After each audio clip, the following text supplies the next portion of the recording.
Hi, I'm Sherry Steinbaugh, registered dietitian with Michigan Beans. And you know, the 2020 to 2025 Dietary Guidelines for Americans were just released this week. And what they focus on is making sure that we stick within our individual calorie limits, but also making sure that we make every bite count. And what that means is most of the time we need to be choosing foods that are nutrient rich. That means that they're offering for the calories a lot of vitamins and minerals and other good components that we get from food. So I want you to think about adding more Michigan beans into your diet this year, because Michigan beans provide us with all of that nutrient-rich goodness.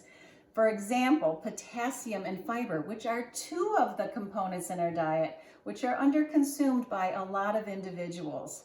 And you know, some of my favorite ways to add beans into my meals are really quite easy.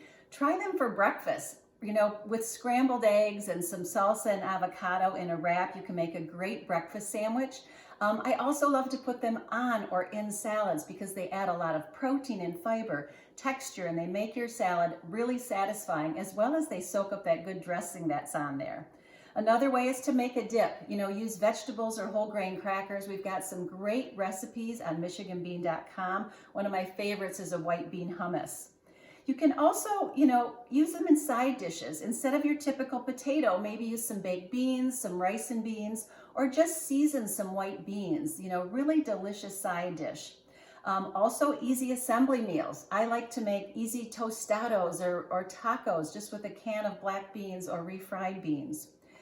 I also like to add them into really hearty soups, and we're going to have a great soup in just a minute. I'm going to show you a delicious recipe, and of course chilies.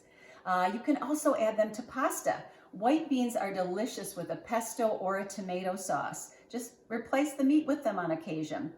You can also blend them with meat to kind of stretch out the meat and add more fiber to it. So, we've got a great recipe on the website again for a plant-powered beef blend that has black beans in it. It's absolutely delicious in Mexican dishes and Mexican lasagna, which are recipes we provide as well.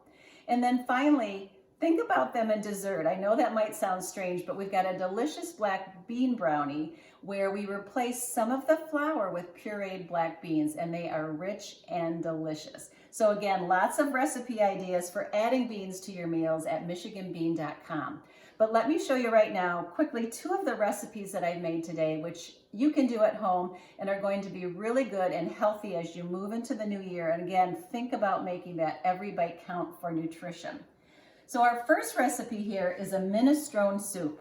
And what I've done is I've got potatoes, I've got green beans that I've cooked, we've got canned tomatoes, celery, onions in there, cabbage is in there, and I've cooked that all down. It cooks for about a half hour. And what we're gonna do right now is we're gonna add to that some pasta, about a half cup of cooked pasta. And here comes our Michigan beans. I've got Michigan kidney beans that I'm gonna add to this soup. So you can see it's nice and hearty, so many good vitamins and minerals, chock full of fiber, absolutely delicious. We're going to dish that up into a bowl. And what I would do, what I have with this on the plate here is I've got some really good whole grain sourdough bread that I'm going to serve with it. Not only is it healthy for you, it's very affordable as well. Beans, as you know, do double duty. I love it. They count as a vegetable and they count as a protein source. We're going to add a little bit of grated Parmesan cheese on top of that, and that is done. Fabulous. Really good meal for the new year. And one pot's going to make more than just a couple servings, of course. Our next meal here is a really easy salsa chicken that we've made in the slow cooker. What I did is I started with a can of Michigan black beans. We've got a can of red beans in there, 2 cans of tomatoes with chili, and I put 2 boneless, skinless chicken breasts on top of that and cooked it on low for about 6 to 8 hours. What you're gonna do then is take out each chicken breast individually, and they're gonna be so tender that you're gonna be able to shred them right up with a fork. You're going to put that chicken right back into the pot and stir that up good. And this, again, is a very versatile mixture. As you can tell here, you could make tostados and burritos out of this. You could put this on top of a salad. What I'm going to do right now, though, is I'm going to put some of this on top of a bed of brown rice. So we kind of have like a brown rice bowl or plate, if you will. We've got the beans, we've got the tomatoes, we've got that great chicken and the whole grain brown rice. Again, another really good recipe that's helping us make every bite count and getting the most nutrition we can from our food.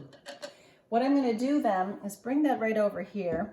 We're going to top that with just a couple slices of avocado. We can put a little bit of light sour cream on there. What a delicious meal you have there. So I hope you find some inspiration in these couple of recipes here. We will have them again on the website at michiganbean.com, where you're also going to find cooking directions, how to cook dry beans in an Instant Pot. It's so easy and you can freeze them, as well as many, many recipes. So as you move into the new year again, please make every bite count and choose Michigan beans.